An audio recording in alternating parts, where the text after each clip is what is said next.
Hello, Husker fans. This is the Pick Six podcast with McKewon and Evan Bland. Tom Chattel and Dirk Chatelain should be joining us at some point. They'll slide in to the podcast the way Chris Collinsworth slides into the NFL Sunday night broadcast. So at some point, those guys will pop on, and I'm sure they'll pop off. Welcome back to Nebraska, Evan. You spent several days up in Minneapolis following the Nebraska baseball team over the weekend. So we'll definitely talk about how that experience went. Odd baseball park there inside the football stadium. Nebraska kind of went 2-2, and then tonight they play another 3-game series with Iowa this weekend, which could be a really big series. If they win it, maybe that's big time momentum. If they get swept, that would be pretty rough. So we'll talk about Nebraska baseball. Of course, we have to talk about Nebraska football and recap just a little bit of what happened with the OU fracas last Friday.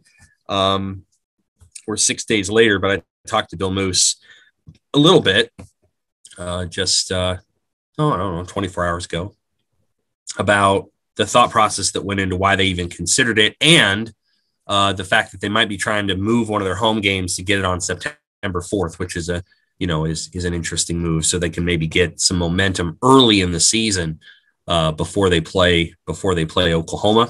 Hard to say if they're going to be able to do that, but that might be an option on the table. And then we'll talk Nebraska basketball. 3 guys have left. 1 guy is coming back. And I think there might be 1 or 2 more guys with the decision. Maybe they'll make it during the podcast. You never know.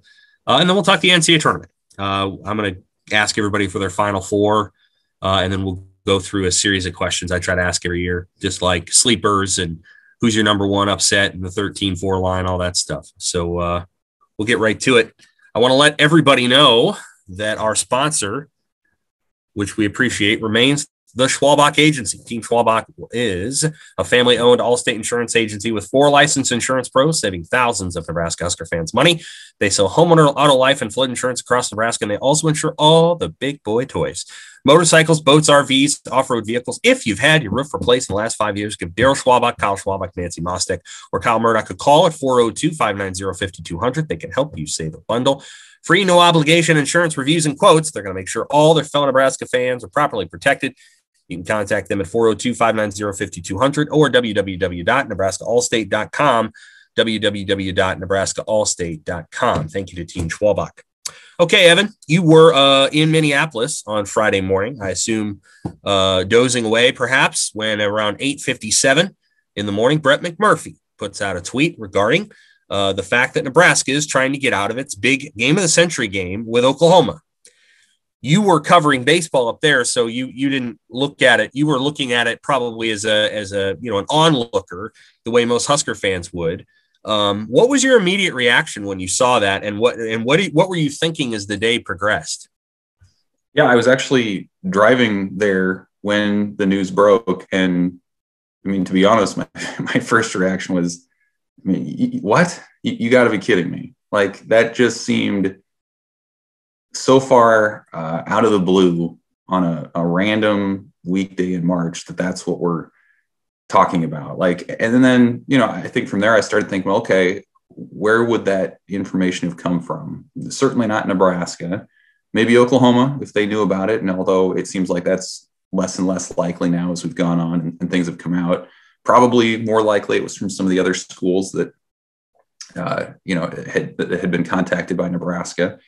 And then, I just start thinking, like, who at Nebraska would look into that? It felt out of character from what I know about Bill Moose as someone who's been very in touch with the fan base with stuff like the importance of playing Iowa on Black Friday or wanting to play old Big 8, Big 12 rivals in future non-conference seasons. So I felt like he was pretty in tune with it. It didn't feel like something that Scott Frost would have pursued vigorously. But then, the mind starts to wander and you think, well, it has to be financial. That has to be the reason. But then I countered that with myself and thought, well, but, Nebraska has a bigger reserve fund than almost any other major athletic department out there. So everybody's hurting. It wasn't a good look. It felt like, I was thinking back in the last couple of months and how quiet Nebraska football has been, and thought like that was just perfect for what they needed. They needed to just get their work in the weight room. They needed to keep a low profile, especially after all the news of 2020 and their part in it. And then this thing just pops out of nowhere. And it's just like, man, this program just cannot get out of its own way sometimes. And to have things come out like it did, I think in hindsight was probably a blessing, because the public backlash was such that they decided to move forward with it. Now they recommitted to it, as we've said. But man, it just felt like another example of where the program just couldn't get out of its own way. And here we are talking about the Huskers ducking, their major longtime rival in March. It was a bizarre little bit of time. How about you? You were at the state tournament, were you not? Yeah. Yep, I was. I was at the state tournament. I sat in a room for many hours working on this story versus sitting out and enjoying the state tournament. I did get to enjoy the 2 Friday night games, which were spectacular. I think my reaction was, well, I'd heard rumblings of it, but nothing that I would have ever thought was going to get done.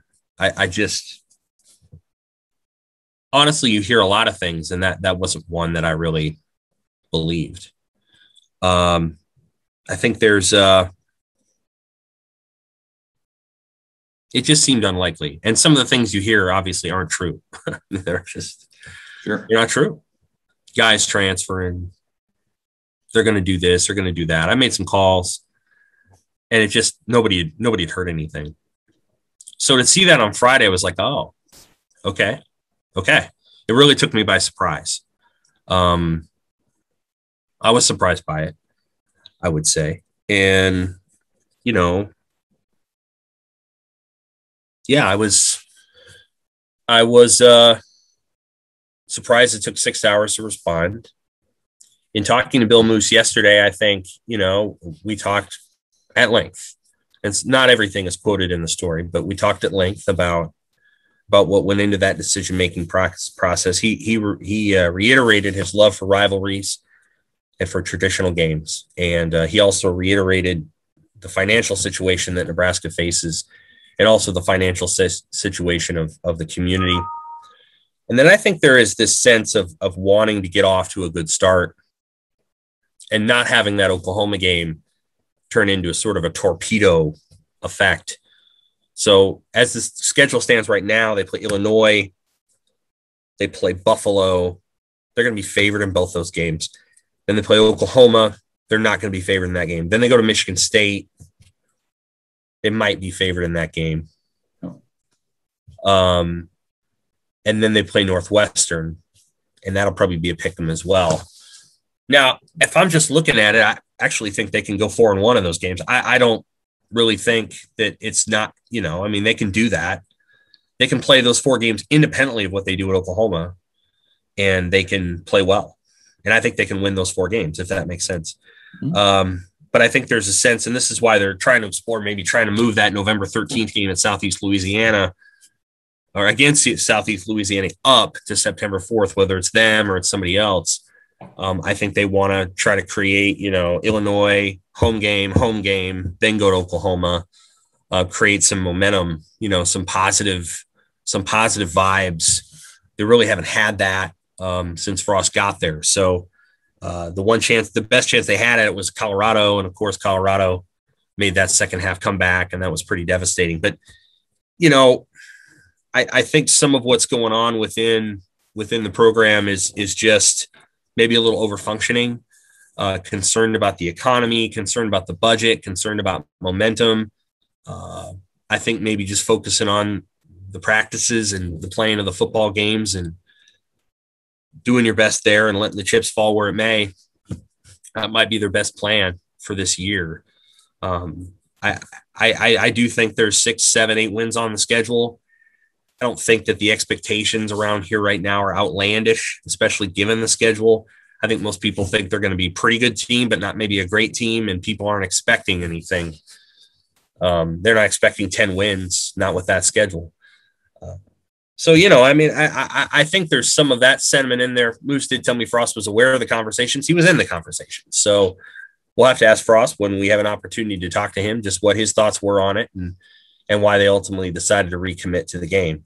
It's worth noting that when Scott was there, they destroyed Oklahoma. I mean, they just destroyed them. I think one of the games was 69-7. I think the 96 game had been 73-21. So, Frost's memories of that game is, what can happen when one team is, hitting on all cylinders and another is not. But I don't think that's going to happen in Nebraska when they go down to Oklahoma. I don't anticipate that happening. I think Nebraska can, stand toe to toe with them. I don't know if they can do that, but I don't think it's going to be, a humiliation. Yeah. I just don't anticipate that. So, those are some of my general thoughts about it. Yeah, no, I agree. Like, I felt like the whole notion of moving up that game into September, into filling that first bye week, it just felt like, to me, it struck me as they were overthinking it. Like, let's get that extra home game so we can get another recruiting weekend, so we can get some momentum, so we can help the local economy. I mean, that's a noble idea, but like, I agree. Like, it just felt like this was a time especially after last year and all the efforts to change things around last year. And some of them worked and some of them didn't for Nebraska, but it just felt like this was a time to just go with what you had. The Ireland trip didn't work out. Play Illinois, get your bye week. You're still essentially going to have that bye week against Southeastern Louisiana late before big games against Wisconsin and Iowa. That's your SEC style bye. Right. And so to worry about the recruiting stuff and early momentum, I don't know. I felt like it was unnecessary and just overthinking. It's the best way I can put it. Like, just go out there, play the schedule that you have. You have plenty of opportunities to build momentum. If you perform well early on, I mean, you're generating that stuff on your own. You can still bring in recruits on that bye week. You're going to have opportunities in October for some really big time atmospheres if you're doing well. So, but here we are, and it's March, and we're talking about scheduling maneuvers and all this. Yep. So here we go. It's a tough one. If they play the September 4th game and they're able to move some chess pieces around and put that September 4th game in, let me say this. I mean, I think they can handle that, and I think it would be not the worst thing to play two, smaller opponents between Illinois and Oklahoma. If they can manage to do it, I think it's okay. That means that they'll have a bye week November 13th before they play Wisconsin and Iowa. I'm sure they can appreciate that week. The Southeastern Louisiana game is, like you said, kind of like a bye week, but it's not the worst thing. Like, if that's what they do, then I think fans are going to be like, okay, that sounds okay to us. Yeah, it works. Good. Super. As it stands, the Oklahoma thing was just a completely different beast, though. So that was probably the different thing. We're gonna do a really robust and in-depth spring football preview podcast next week, but we're gonna have kind of a spring forward preview in the paper on Sunday, and we kind of did some separate videos for those. But is there anything that, as you're sitting 10 days out from the start of spring camp, that really jumps out at you? Like, here's the thing that I'm really into and interested about? I mean, for me, it's what happens with the offense, with all the attrition that took place in the offseason. What does Nebraska have in Logan Smothers? That'll be his first chance to show out. What did they get in Samari Torre and Marquise Stepp, the receiver and running back? How good can they be coming in? The running back and receiver positions are so interesting because I feel like the range of potential outcomes are so great there. I mean, these newcomers could come in. Some of the talented freshmen that were here last year could get it, and suddenly there could be some depth and quite a bit of talent. And then they take off. Yeah, sure. But on the other hand, maybe they don't get it. Maybe the injuries continue. Maybe the turnover, roster attrition kind of continues through, and it remains kind of stuck in neutral and remains a weakness of the team. So, for a team, and nobody had spring practices last year really to speak of. So for this team to come back and to kind of start to see what it has at those spots, to me, is really interesting because it just seems totally wide open, especially running back. We'll see. I think we know with quarterback what Adrian Martinez is at this point, certainly. What does his backup look like? What does the offensive line look like with so many young guys? Nebraska loves what they have at tackles and Turner Corcoran and Bryce Benhart, but how does that interior come together? Can that be kind of the anchor for that side of the ball? So for me, it's all about the offense, because the defense, we kind of know what that is. Special teams, as much as they've been kind of shaky, very shaky the last few years, I think you can kind of see how that would start to come together, at least with your specialists and your returners and such. But man, the offense is such a wild west to me at this point. I think it's harder to make a lot of projections on what this fall can be until we see what the offense looks like here in the next few weeks. Amen to that. I think the thing that I'll be listening for, and we'll touch back on this again, is I want to hear that Scott Frost says, our defense has been pretty tough to move the ball on, but we found a way to run the ball a little bit in camp.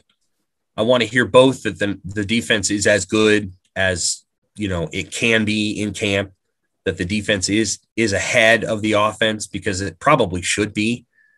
And if they're locked in and focused, they should be hard to move the ball on. But I also want to be able to hear, we've been able to run the ball a little bit in camp. We've been able to, get the ball downhill and run it with our running backs. I think if I hear those two things, that'll be encouraging. And then the special teams piece is, like that quote I love from The Social Network. If your clients were the inventors of Facebook, they would have invented Facebook. If Nebraska has good specialists, they'll be good specialists. I mean, they'll kick the ball off well and they'll punt it well. Don't tell me what they're going to do. Don't tell me what you think they might do. Let's just see what they do. And that's one of those things. It's far more complex. Don't get me wrong than dart throwing. But like bowling is bowling. Like it's about the bowler. It's not about the cultural emotions or any of that. It's about how well the ball comes off the bowler's hands. And in special teams, it's about how well you punt. It isn't probably going to be about some intangible. There's guys that are great at it, and there's guys that are pretty good at it, and there's guys that aren't very good at it. And at the end of the day, those are skills that you just have to do, because with rare exception, your punter and your kickoff specialist don't have any pressure. Physical pressure in their face. They should be able to do what they want to do almost all the time. So they operate in a cleaner environment than a quarterback. So they'll just have to do it, and we'll see if they do. Hopefully we get to watch practice. I think it would be clever for Nebraska to open practice, because if they do, then recruits can come to the practice. They can't say that the recruits are coming to the practice, but if they open it for practice, then the recruits can come up and watch practice. Yeah, if it's open to the public. If it's open to the public. So, I don't know. I don't know what they're going to do. But. And you said in your conversation with Moose that the decision about the spring game attendance is going to lie with the Big Ten. Is that right? That's what he said. Yeah, it was an interesting conversation, because I asked him about spring game attendance, and I felt like the answer he was giving me was related to next year's attendance.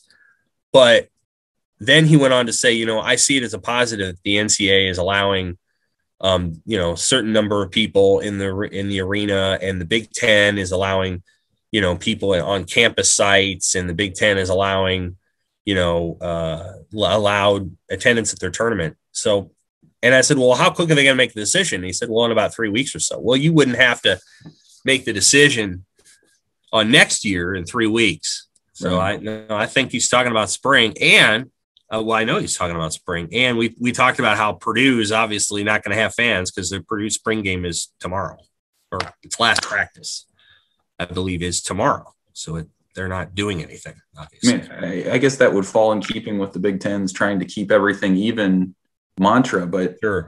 I find it hard to believe that the conference has jurisdiction over a Nebraska practice when it's not playing another Big Ten foe. This isn't a Big Ten contest. Like, how does that come down to a Big Ten decision? I don't understand why that's the case. But I don't know, man. Big Ten school. I guess. man, that's rough. Yeah. Hey, I'm not trying to defend it. I'm just saying that's what it is. Yeah, I don't know, man. I don't know. So that's where football is. Let's talk baseball. Sure. Nebraska played 2 awesome games on Friday and Saturday. And then, as can happen in baseball, their offense kind of disappeared on Sunday. Like they didn't make the plays that they had been making. That's true. What happened? Why does that matter? And of course, they're playing Iowa again this weekend. What are you looking at there? Well, first on the front end, the Friday game, Cade Povich comes out and strikes out 12. That was a good sign because he's supposed to be their Friday guy. It felt like his opener when he went 3 innings would be kind of an aberration, and I think he confirmed that to be the case in his outing against Ohio State. So that was a positive for Nebraska. Chance Roach coming out and shutting out Iowa the next day, similar sort of deal. I think through 2 weeks, you really start to feel like those 2 guys, especially Nebraska has a chance to win every time they're on the mound. And then Sunday, it was just the offense just kind of died. There was a stretch between the end of the Ohio State game and the start of the Iowa game where they go 2 for 42. Hitters do with like 2 walks. And that was it. That's all they generated in that time. And so it just wasn't enough to pull out those games. But, I think if you're looking at the offense and kind of looking at why it struggled, I mean, they struck out. I think it was about like a 4-to-1 ratio in terms of strikeouts to walks. So guys were not only not getting on base, but then they weren't putting stress on the defense by striking out. So it was just a really cold stretch. But as I kind of looked back on the weekend and even at these first 8 games, there are a ton of positive signs. I mean, right now, Nebraska is number 1 in the country in fielding percentage. They have the statistically the best defense in the country right now.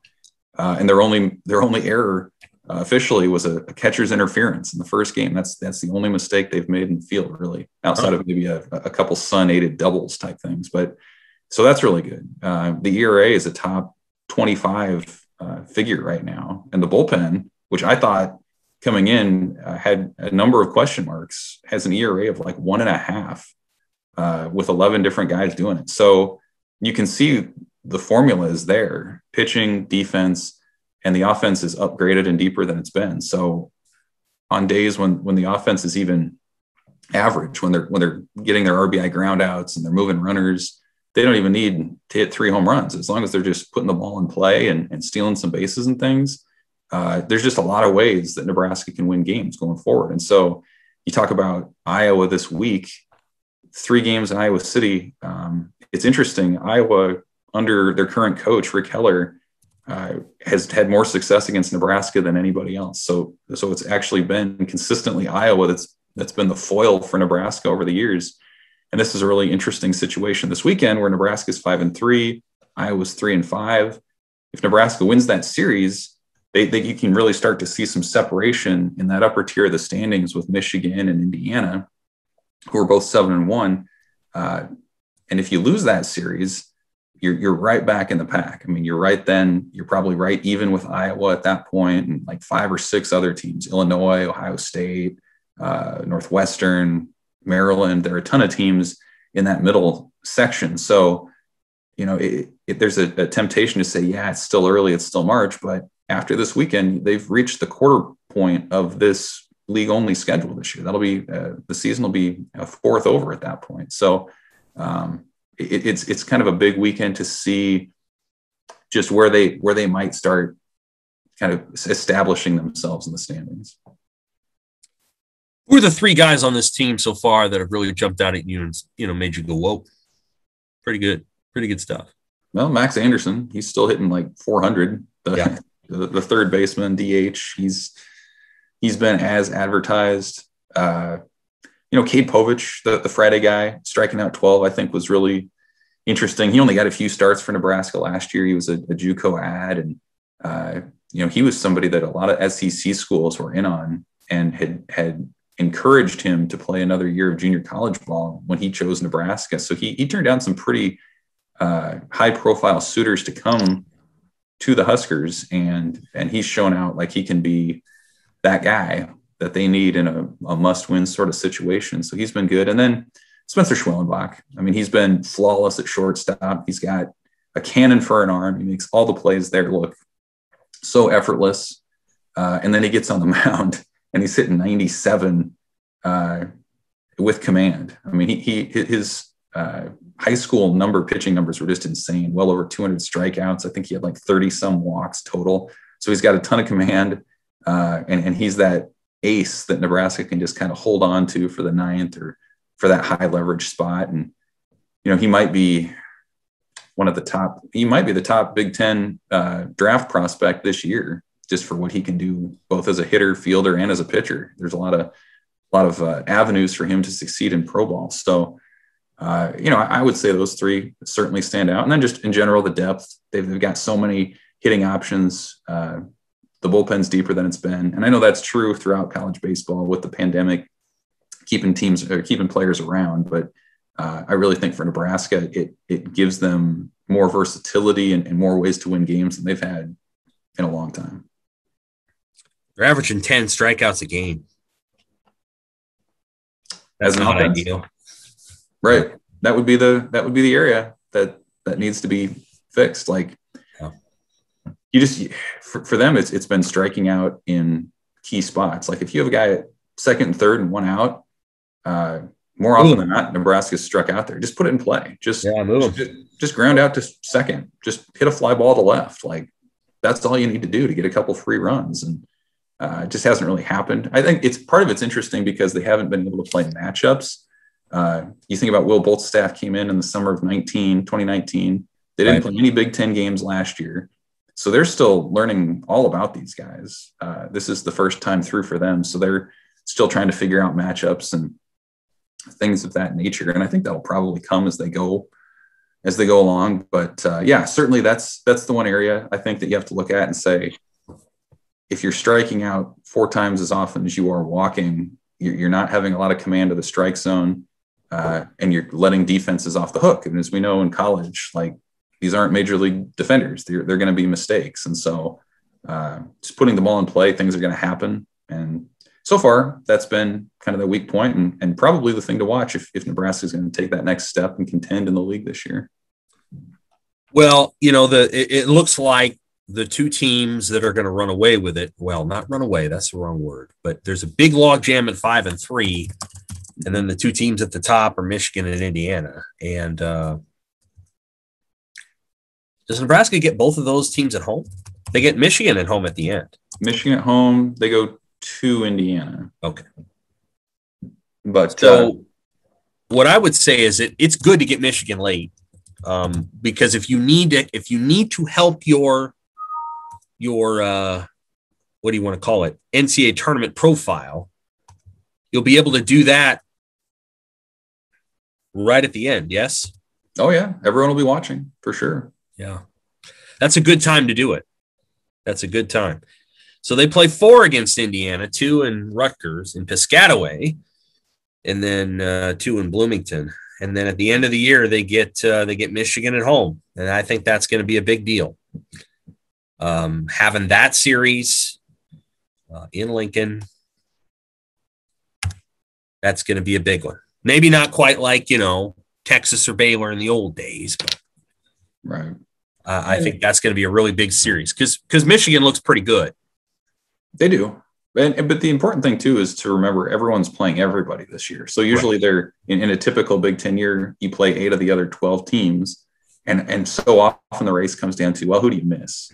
And so everyone gets a crack at everybody. And Indiana, for example, they swept Penn State, which has been the cellar dweller in the league for years. And you know, Michigan took 3 or 4 from Iowa, which they took 4 from Purdue. And 4 from Purdue, right? So they hammered Purdue. I mean, they hammered them. None of the games were close. Nebraska lost 1, and then they had to bite their fingernails a little bit on Sunday. So it feels like Michigan's just a little better. They probably are. I'm just saying it's going to even out. Nebraska's going to get to play the Northwesterns and the Penn States and the Michigan States of the world as well. I mean, yes, they got Purdue. Certainly, that was a good weekend for them too. But I think that's especially interesting. It's just how everyone gets everybody. You can't have an off weekend. So we'll see. It'll be fun to see those teams match up at the top. And like I said, like depending on how the next couple weeks go, I think they get Illinois after this weekend. Those are all kind of teams that could finish anywhere in that 3 to 6, 3 to 8 type range. If you win those series, you're in contention. If you don't, that swing game, suddenly you're in the middle of the pack and you really have no chance of an NCAA bid because again, you've had no non-conference exposure, and that's probably it. Is this on BTN Plus again? Yeah, this weekend they're all on BTN Plus. So I guess I'll check the announcers, but otherwise I'm just going to follow you on Twitter and listen to the game on the radio because I can't do the TV thing anymore with these guys. I mean, one of them didn't show up right away. They don't know really what's going on. It's their kids, and so. Yeah, it's a lot of boom goes the dynamite sort of moments. So the Purdue series, they didn't have anybody. It was just that was weird. Ambient noise, and that was fine. But hot mics. One of the things, like I told you, like people don't know who the other players on the team are, or like who the guys are on the other team.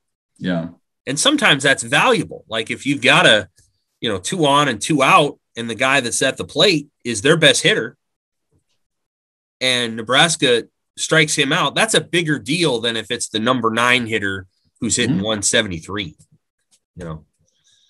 Yeah. And this kind of just gets me thinking too about next weekend is going to be the home opener at Haymarket for Nebraska. And I know no fans are allowed and all that. I'm going to be really curious to see if folks show up to watch for outside the gate, or if they park on 180 and set up shop, or if they go to the pedestrian bridge. Like I'm not going to get past. What's that? They're going to park on 180. The cops won't let that happen. I do think they'll be on the pedestrian bridge. And can't you kind of watch the game from 50 feet away? You could see that. You could see a little action. I think there are parts of the park where you could go right up to the gate and see some action too. So I'm guessing they'll keep people away, but you never know. I'll be really interested to see how that works, or even just people showing up to tailgate and listening on the radio. Like who knows? People get creative. Husker Nation gets creative. It's going to be really interesting and odd because they're a top 10 team nationally in terms of attendance every year. Yeah. To say those guys can't play or can't come watch, especially on a nice weather weekend, it's going to be really interesting to see how fans respond. Well, I think it's possible, Evan. There'll be somebody right there when you turn in there off Salt Valley View or whatever it is. They won't let anybody that doesn't have a media pass by. Maybe so. That's my fear, is that they won't let that kind of event happen there. Now, that can't do anything about the pedestrian bridge. That's not campus territory. You could probably stand there. That'd be funny if they did let somebody park on 180, but well, Haymarket's not either, is it? I mean, that's not a university. Well, university assumes it, I think, for the event. We'll have to see. I look forward to somebody trying to do that too. I just don't know if they'll let them. The pedestrian bridge, on the other hand, I think you could probably watch it from up there. You need binoculars, but you can't. Somebody will do it. Yeah, they probably will. You can't watch a lot from up there. I hope the weather's good enough that you can get out of the box and kind of sit down in the seats. But that's what the few games that I've ever covered for you, that's what I've done. If the weather's good enough, I get out of the box and I go sit in a seat and try to take in the sun if it's an early day. Well, in Minneapolis last week, it's open, I guess, open air, so to speak, for the box, kind of like when we were at the Peach Bowl for the Atlanta Falcons stadium. It's kind of in the corner there, corner of the end zone, I guess it would be for a football game. And it was just dead. You could hear the HVAC working in the stadium, and you could hear everything that everybody says, fans and players. The funky field. Really odd. I think the field would mess with an offensive player because you just wouldn't know. You wouldn't know where you could drop a ball and where it'd be hard for a guy to go get it. And those little things, those little idiosyncrasies matter. As you know, when you've gone to a park a bunch of times, and you kind of know if I hit it there, it's going to hit dead, or it's going to carry him left, or You just don't know anything about a football stadium being used, and a football stadium that is not supposed to be a baseball stadium. That was obvious. That was not a baseball stadium, football stadium. So, it was no Three Rivers Stadium. No, it was no Veterans Stadium. Ugh, no. I've been to Veterans Stadium. Well, I went to it. I mean, it's gone now. That's the biggest stadium I've ever been to in my life. And by that, I don't mean like attendance, because I think it's seated 70,000. But it was so big. It was like 3 decks, and everything had a seat back. And you're like, if they turn this into benches, this would be like 150,000 people. And like, I was in the 3rd deck watching Daryl Strawberry hit, I mean, a bomb, like 470 feet. It was unbelievable. So, yeah, Veteran Stadium is one of the relics, the great relics of the publicly funded duo sport stadiums in the 70s. All right, I'll shut up now. Let's move on to basketball. Yeah. Nebraska basketball did not have a bad week. Now, I want to preface that by saying it's never great. You always want people to stick around and all the rest, but basketball is different than football. There are reasons why it's different. It's not, and one of the reasons that it's different is there's so many different teams and there's so many different professional basketball options after you play in college that it's something closer to career development. And so Nebraska lost 3 guys who had 2 of them were not going to play at Nebraska. That was a Kolarope, who's had knee issues and whatever. And I still think he can be a really good player, but it wasn't going to happen here. And Elijah Wood, who reclassified from 20 to 2021 and probably should have stayed in high school. And then Ivan Udrago, who, I think had become the number 3 center. Probably wasn't going to play very much unless somebody got hurt. And he was going to be the number 4 center because I think, I don't want to say that Wilhelm Bredenbach's a center, but they are going to use him, I think, a little bit at that high post situation, the way that they used Derek Walker. So in basketball, I'm just telling you that the transfers that often happen with a lot less heat. Like, it's very straightforward. It's very matter of fact. Nebraska had met with all of these guys very quickly. Like, it was Saturday, Sunday, Monday. The Ducks were all lined up, 5 days after the season ended. It wasn't this protracted, will Wandale go or won't he? Will Luke go or won't he? It's not like that in basketball. On the occasions that it is, it's that Andrew White decision that absolutely crushed Nebraska, and that doesn't happen very often. So in basketball, there's a certain bottom line reality, and so guys leave pretty quick, and there's no animosity. You saw the messages from the players. There's no animosity there. It's just hey, we got to find you somewhere where you can get playing time, because that's what you need in order to get to this level of basketball in your home country or wherever you want to play. So it's very straightforward stuff. So they lost 3 guys that at the end of the day, they need other places. They got a guy back in Kobe Webster who could have gone professional. He's not that old though. He's 20. I think he's still 21 and he's younger guy, and he's going to turn 22, I think, this year. I still think he can probably take his game to another level, and he can have another year on tape to play the Georgia Techs and the Creightons, and then a full Big Ten slate. Maybe he averages 11, 12 points a game. Maybe he learns a little bit more about how to shoot those 3-pointers. Just boom, catch, boom, rhythm, shoot, and turn down some of those mid-range jumpers and keep shooting when he catches the ball. I think that's a big addition for them to get him back. I don't know that Kobe Webster was going to necessarily come back. And I think things changed when he started making threes, and I think he believes in where Nebraska's going. Decisions yet left to be made. Thor needs to make one. He's going to turn 23 soon in May. It's up to him. Again, you can play all over the world. You can play in multiple places each year, and he's going to have to decide if what he can do in a professional league, whether it's in Iceland or somewhere else, is better than what he could do coming back. And then I suspect Shamil Stevenson, although he's just a junior, will have a decision to make too, because he's 23 in April. So again, I suspect Shamil could play professional basketball. So you kind of, it's a little bit different than football, where in football, if you don't make the NFL, there's the CFL, and the CFL has very specific rules about how long you play there and all that. It's a very different game, and they do a nice job of protecting it. And then you've got the XFL, which is kind of defunct. And then you've got that other league, which is kind of defunct because of the pandemic. And so you're basically stuck with the NFL or the CFL, and that's about it. And so a lot of guys opt coming back because it either comes, I'm going to take one more year to see if I can get better and go into the NFL, or I'm going to start my coaching career, or I'm just going to go on and do something else with my life.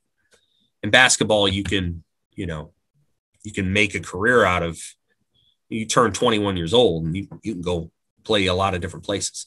Delano Banton, I think, will be back, even though, again, he could probably go play some places. I think Delano has an opportunity, and they believe Delano has an opportunity to play in the NBA, and he needs to get bigger and more physical and stronger. And the best chance for him to do that is in a collegiate strength program versus doing it on his own. What's the, I mean, it seems like this isn't going to be one of those years that we've seen the last couple with total roster overhauls. So like, what's the value of that? And is it accentuated in Fred Hoiberg's system? Just having guys who know what they're doing as opposed to coming in and kind of learning it on the fly. Like how valuable is that going to be moving forward into next year?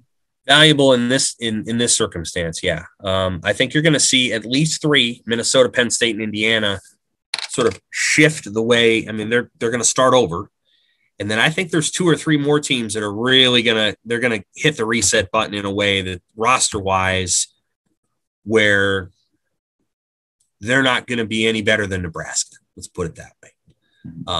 Still remains to be seen because of the NCAA COVID rules, but I suspect that Wisconsin's going to be a very different basketball program.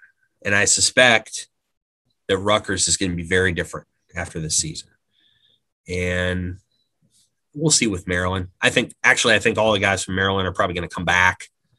They certainly can come back, and their 2 best players are juniors. So there's that. There's the piece of, I think Hoiberg actually likes coaching these guys. I think the chemistry, now that Allen is gone, is pretty darn good. I think they like that, and I just think they like where the program's at the given moment, despite being 7-20. When you look at what they've got back, and then you presume this: nobody gets hurt. Nobody got hurt this season. Nobody gets hurt. You get, I don't know, the stuff over the summer, then you get 40 practices or something. I don't know, 25, 30 practices. You get all that. You add Bryce McGowan's as a wing. You add Wilhelm Breedenbach as a third post, maybe a second post. You never know. Kaishe Tamanaga is an off-the-bench shooter. I think your starting lineup could be Trey, Kobe, Lat, Walker, and then you got to think about Thor. Is Thor coming back? If he does, maybe Thor. If he doesn't, maybe that's Bryce McGowan's. Maybe that's Delano Banton. Maybe that's a transfer wing. Because they have a couple. I think they're going to go after a couple of transfers. So I think they're going to go after a wing. And what we define as a wing is sort of a taller, longer guy that can defend, but also shoot and also drive. They could really use a guy who can shoot and drive and is quick. I mean, no crap, right? But Teddy Allen was a wing, right? Mm-hmm. And then they're going to probably try to add a transfer guard. So a guy like Kobe Webster. That's what they're looking at.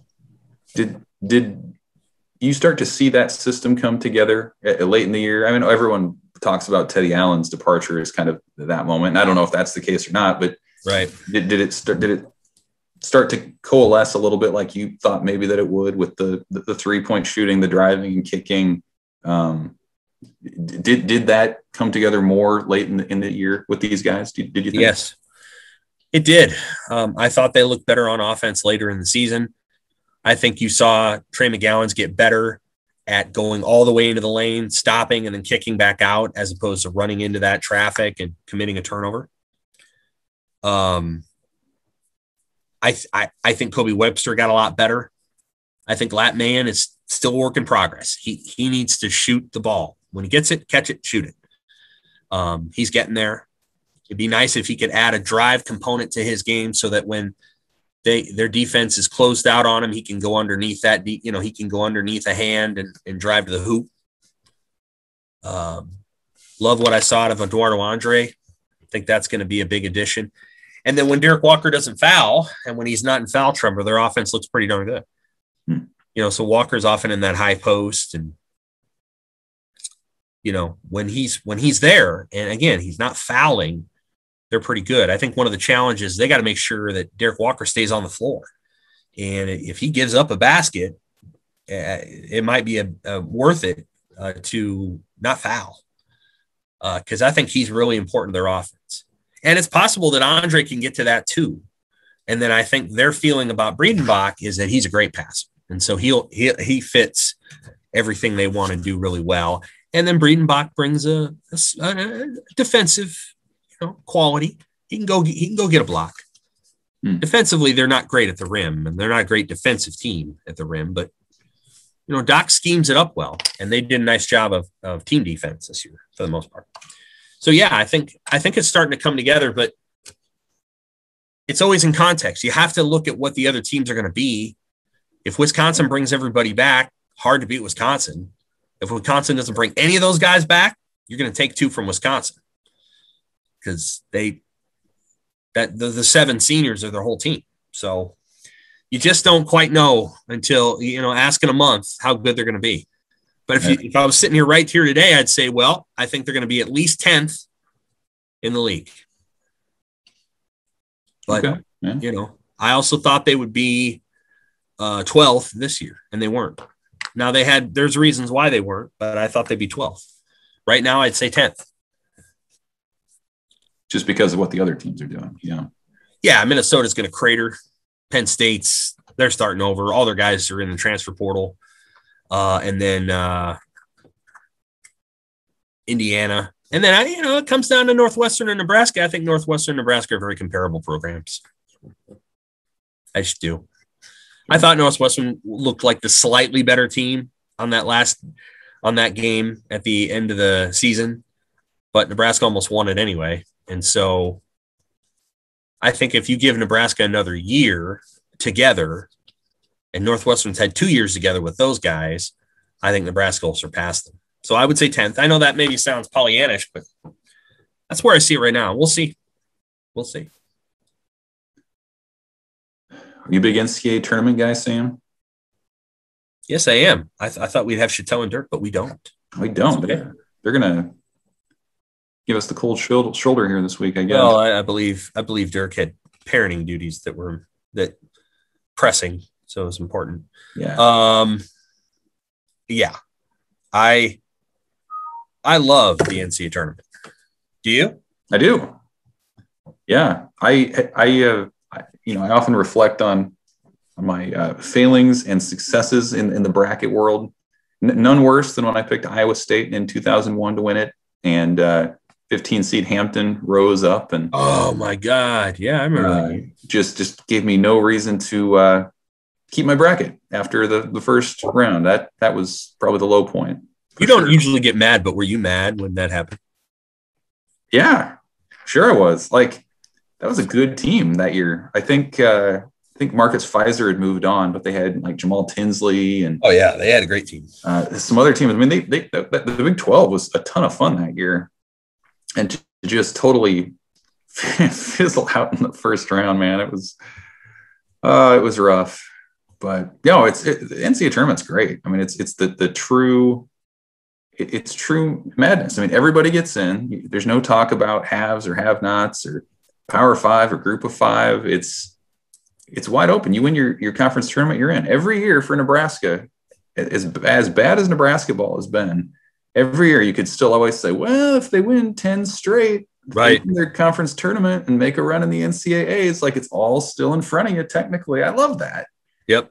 That's great stuff. And then, I know we're recording this on a Thursday, and this is usually almost exactly when the first game would tip off on a normal year. But, to have that back this year after a year off, I think it's extra exciting, even with everything at the same sites and all that. But it's just great. Everyone has a bracket. It's kind of like fantasy football in the sense that, like, even the most casual sports fans dabble in a bracket, right? Like, my mom picks brackets based on the colors of the teams, and you can pick brackets based on mascots. Would Purdue beat an Iowa Hawkeye, like just stuff like that. Like it's a super fun event for everybody. It just oozes with Americana, does it not? Yeah. I mean, it'll be a little different this year because they won't be all over the country. And I always kind of like the feel of how different places can be different games. And this year it'll be all in Indiana, and that'll be cool in its own way. Like I guess I'll like that too. I suppose I'll enjoy that as well. But yeah, I do tend to like it. Do you know who the Final Four was that year? In 2001? I can tell you who it was. No, tell me. I don't know right offhand. So the national championship was won by Duke, and Maryland, Arizona, and Michigan State made the Final Four. Okay, yeah. See, the number one. This is just unbelievable. The number one seed in Iowa State's region was Stanford. That's something. How times change. Yeah. Wow. The number 3 seed in that region was Maryland. Maryland then goes on to, I think Maryland made it many years in a row, and they finally won it, I think in 2002, right? That sounds right. Yep. 2003. I can't remember, but they finally did win it. Yep. One thing that has become more and more true over time is that the higher seeds tend to dominate better and better. Like, you don't see a lot of these. You're seeing fewer and fewer upsets to get into the Final Four. Yes. Like the Final Four games are a little bit different. The George Masons of the world. Right. And I mean, the team they beat was damn good too. But yeah. I think part of what's happening is a lot of these smaller programs aren't as good because a lot of their guys leave and go to big programs. And so they never have these sort of spectacular dominant programs. I'm trying to look up a Flourish graphic I did on this, but I can't find it. Because I didn't title it because I'm stupid. I'm so stupid. All right. I am. I'm like a Valley guy. All right. So let's see here. Who's your Final Four? Well, it's Gonzaga and a bunch of Big Ten teams. Okay. Gonzaga in the West. I don't know why we call it the West, but I guess that's what we're doing, even though it's all Indiana. Michigan in the East, Illinois, and Ohio State are the 4 that I went with. Oh, wow. Yeah. I think, Ohio State, they could get on a bit of a run there. And then I have Gonzaga over Illinois for the title. I know it's going chalk for the favorite. I think a lot of people have that. I don't think a lot of people have watched Gonzaga. They just assume they're really good. Yeah. They are good. Gonzaga has not been tested anywhere near the level Illinois has. So I'm not sure Gonzaga knows exactly how good they are. And I'm not sure that Gonzaga is going to find out how good they are until the Elite Eight. Right. I don't even think they're going to begin the journey. Because Oklahoma and Missouri, those 2 teams can't hang with Gonzaga. And I no offense to Creighton, but if Creighton makes it to the Sweet 16, and I think they have a decent chance to, they're not going to beat Gonzaga either. Gonzaga is a better version of Creighton. Yeah.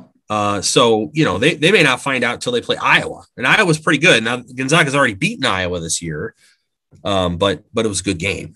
So I'm not sure they're going to know a lot about themselves until until late, unless they just play a horrible game.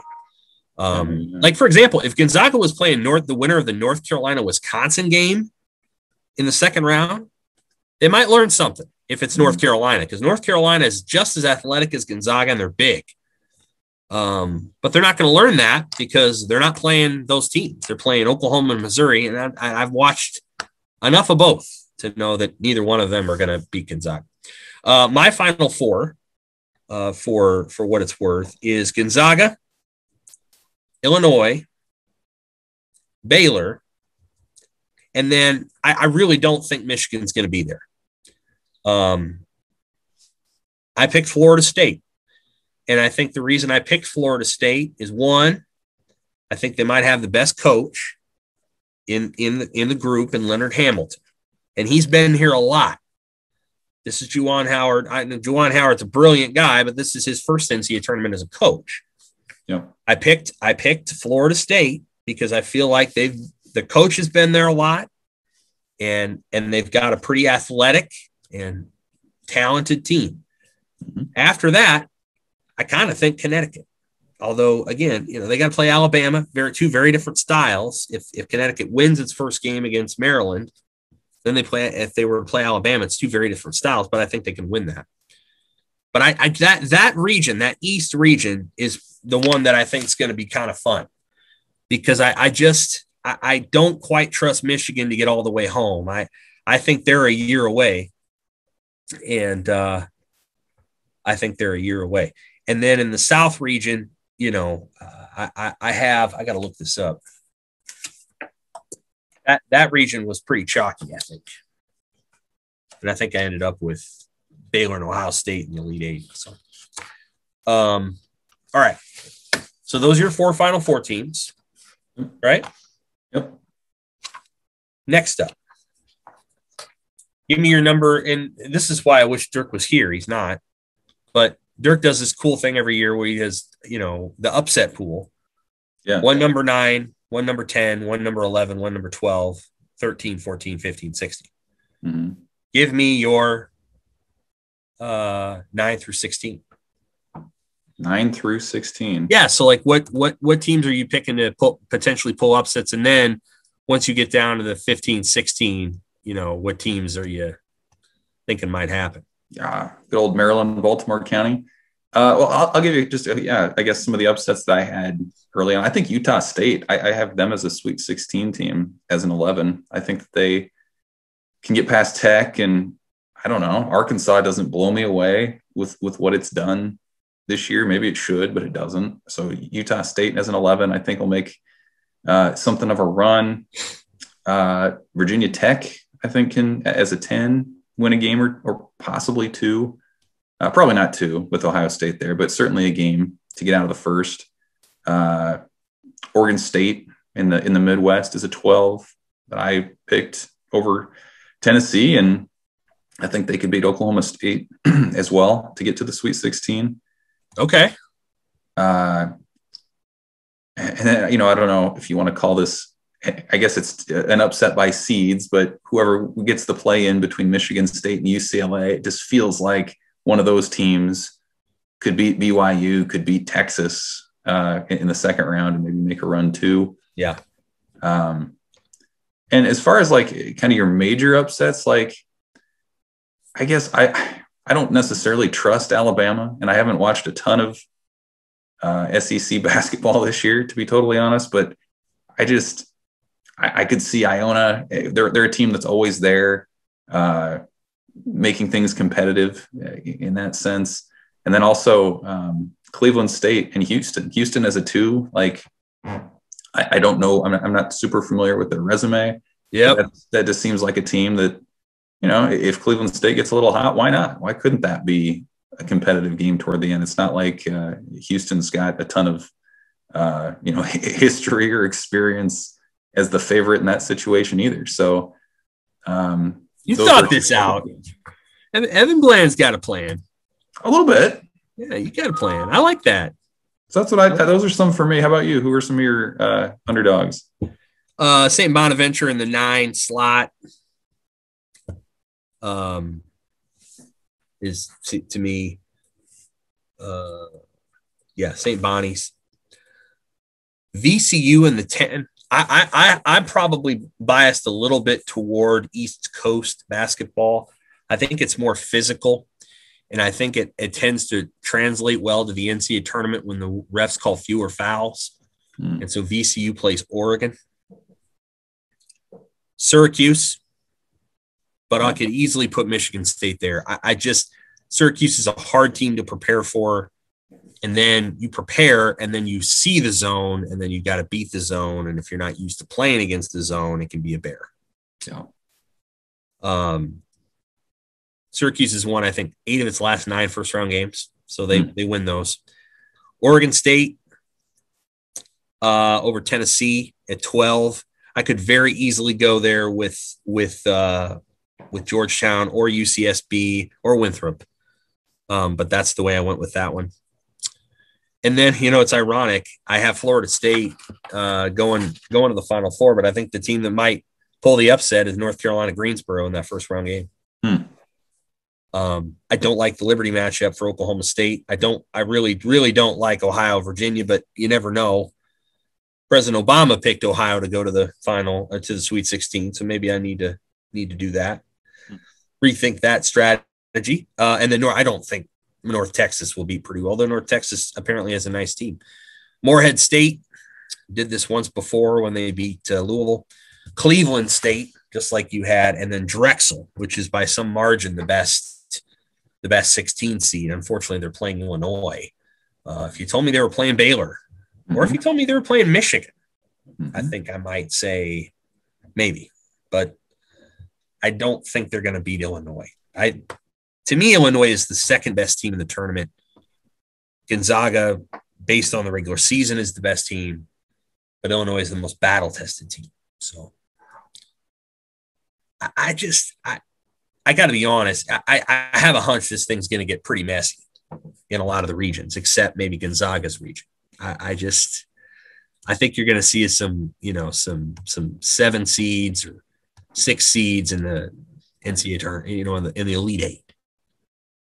Well, we've talked so much about in the fall with football, how no fans, how the weird circumstances for competition changed a lot of outcomes, not at the national title level, but at the lower levels. It'll be interesting how all these games at one site, limited fan capacity, play into this thing, because Illinois is not playing in Chicago, right? I mean, these top seeds aren't getting the benefit of their home crowd being able to drive up from 50 miles away or whatever. So I think that's an added wrinkle to this whole deal where, yeah, I mean, why not? Why couldn't you be a lower seed in a half empty arena in a totally neutral environment? Why not? Why couldn't you hang? I think it'll be fascinating to see how that is different from what our normal kind of setup is.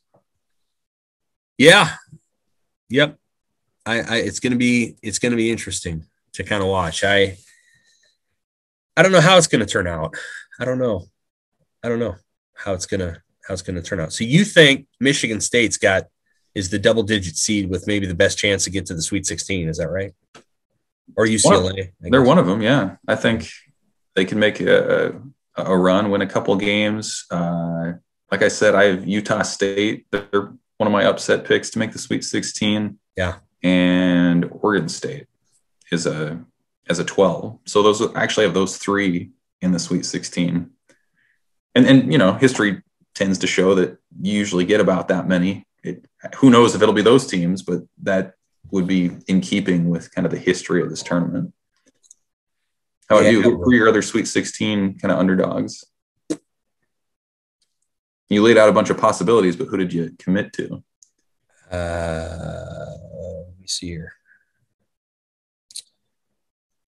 I committed to not very many. Syracuse. Okay. Yeah. And I believe that was all. Okay. Yep. I'll just say this. I can't speak intelligently to UCLA. This Michigan State team is very inconsistent. And it goes right down to the fact that they're one of their quote unquote best players, Hauser, is the most inconsistent player on their team, and maybe in the Big Ten. Like he has had a frustrating season. And usually when Michigan State adds a guy like that, that guy is way better and way more helpful.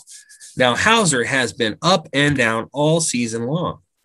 And, I think the most recent game, he got really frustrated. So they've had some moments with him where he's been kind of, and, he could have a bad game. I mean, I don't think that addition has been what they would have hoped it would have been. He's had some really good games, but sorry for that. But like, for example, he had 4 against Maryland, 6 against Michigan, 6 against Indiana. Didn't play well there. 4 in another win against Indiana, only played 13 minutes. Like, he's just kind of up. He's kind of up and down. And he didn't play well at all against Nebraska in the second game. I don't think he played that well in the first game, to be honest with you. He didn't. So he just kind of up and down. And I think that's a problem for him. And they don't hit enough shots. Langford's not as good as I think they hoped he would be this year. So I think I have Syracuse, but that's just based on, what they tend to do. Right. And then I am very intrigued by Drake. I don't know that I'm intrigued by Wichita State. I think I know them pretty well. But this Drake ball club was good all year long, and they kind of tailed off at the end, and now they're not as good as Loyola, but they're playing USC. If they win tonight, they're playing USC in the first round. And I don't know what Kansas is going to do. Kansas doesn't know what Kansas is going to do. No. Kansas is a great team when they can get out of the first 2 rounds. But Kansas really struggles in those first 2 rounds.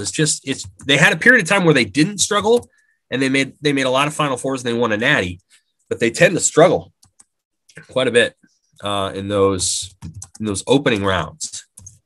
And you just never know. And they've got some COVID issues. Yeah. I don't know. That just reminds me that Duke's not in the tournament. So on a scale of not sad to really not sad, I fall in there somewhere. I love that they're not in this thing this year, just personally. Okay, so growing up, everybody, I guess, was a Nebraska fan or whatever, or Creighton. I was a fan of both teams. But who is that third team? Because Nebraska basketball has never been that great. Who was your third team? Like, who is the team, or who was the second team that you rooted for? Actually, I was an Iowa State fan growing up, believe it or not. I loved those early 2000s, late 90s teams that they had. I went to a number of games. I have family in the Des Moines area, so we'd go up to Hilton quite once or twice a year and watch them play. And so they were a ton of fun. But, I wouldn't say I was a North Carolina fan, but I thought they were fun to watch, and they had cool colors, and they were the anti-Duke. So that always played into it, I suppose. But yeah, I mean, I followed Nebraska, Iowa State, and if I had a national team, I suppose it would be North Carolina. I never really thought about it, but I had much less issue with them than most of the teams in the ACC for whatever reason. Do you find that when you sit down to watch like a college football or a college basketball or even a pro sport game where you have no stake in it, mm-hmm. do you watch that solely for fantasy, or do you just find yourself naturally rooting for one team or another? Like, you could put yourself into a hierarchy of rooting. And if you really thought about it, you could get to the point where you're like, this is the team that I hate the most. This is the team I like the best, but I also know where everyone else slots in. I've never thought about that in that much depth, but yeah, I think I could get there. I mean, certainly when you have fantasy implications like that changes things, but right. Sure. I mean, you could set me down and I could watch a Rams Raiders game or something. Yeah. Who are you rooting for? And who are you rooting for? Texas A&M. Who are you rooting for? A&M. I'm rooting for Texas. Really? Yeah.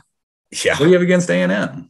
What do you have against Texas? No, I'm kidding. I would root for Texas. That's just me. My wife doesn't like A&M because she went to Baylor, and maybe I've borrowed that.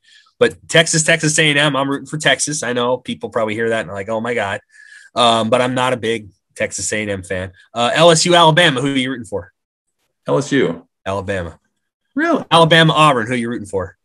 Auburn. Alabama. Auburn, LSU, who are you rooting for? LSU. Me too. So there we go. Now we have a hierarchy. Yeah. So like you can do that and you just be amazed like how quickly you can, like if you just give your like snap judgment of who you would root for. Yeah, based on very little, but yes. It's a weird thing that you've got inside you that like it just kind of kicks in. Now, maybe if I went and covered one of those teams, my perspective would change. Arizona State in football. Who are you rooting for? Arizona State. Me too. USC and UCLA in football. Who are you rooting for? UCLA. Me too. I grew up liking their colors. I like their helmet. That's goofy. Oregon State. Who are you rooting for? Oregon State. Me too. Washington State. Washington, Oregon. See? Washington. Me too. Yeah. Like you can do that really quickly. Yeah. We got to build a hierarchy of rooting. In Major League Baseball, obviously the Cardinals are the team you hate the most, right? Correct. Okay. So who's right above them? Yankees. Don't Where are the Astros in there? Middle of the pack. Okay. Cubs would be up there. I always liked the Red Sox for a long time, but that's kind of waned. They've grown less likable to me for whatever reason. Yeah. Never cared for the Red Sox. Kind of like the Brewers, actually. I don't know why. They're in the same division. They're right. Who knows how the mind works? Yes, we should establish a hierarchy of rooting. Yes, well, not in maybe the sport we cover, but we should do it in the like in a pro league. Yeah, in a pro league. I could tell you, my wife and I have done this already. We have a shared hierarchy, and then we have our own personal hierarchies. And we've done this with the NFL. At the bottom of the hierarchy, the team that we hate jointly the most is the Pittsburgh Steelers. Why? Because she's a Cleveland Browns fan. I know why. Okay. But why you? Why do you not like this? Because I'm her husband. Oh, okay. All right. So you've adopted her hierarchy of rooting. You know where we diverge? The team that she hates the most, more than Pittsburgh. You know who it is? The Packers? No, New England. Oh, okay. That makes sense. He hates the Patriots. Okay, sure. Hates Belichick. Hates Brady. See, I'm not a Chiefs fan, but I still can't. Even as a Broncos fan, I don't blame you. Hate the Chiefs. They're kind of annoyingly likable, even though I don't want them to do well. Mahomes is, yeah. Mahomes is really likable. Andy Reid's likable. He's a smart guy. Yeah, I don't know that I like a lot of their players, but I do like Mahomes. I like him a lot. But yeah, I would when the Bears, I'll just tell you this right now, the Packers are very high on my list. They're not number one. I don't know why this is, but growing up, the Packers just were not the foil. And I have this begrudging respect for the Packers. And so they're second on my hierarchy list to Dallas. Dallas is the team I dislike the most. But they are. The Green Bay's playing Dallas. I have this weird habit of rooting for Green Bay. I don't know if I'm a self-respecting Bears fan or not, but Green Bay is the team that I hate second most. Green Bay's up there for me, and for a long time, whoever Phillip Rivers played for, couldn't stand those teams. You didn't like Phillip Rivers? No. Those Chargers teams that he was on, unlikable as possible. I get that. I understand it. He's an acquired taste. Yeah. And the biggest divergence that Molly and I have is that I don't really hate the Ravens. She does, because obviously they left Cleveland and they went to Baltimore. And I'm like, I like Lamar Jackson too much. I'm sorry. I can't really hate him. So, All right.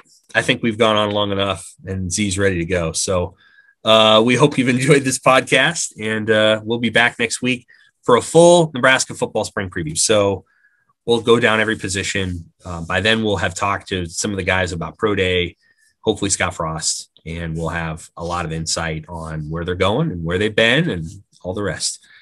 For Evan, I'm Sam. Thanks.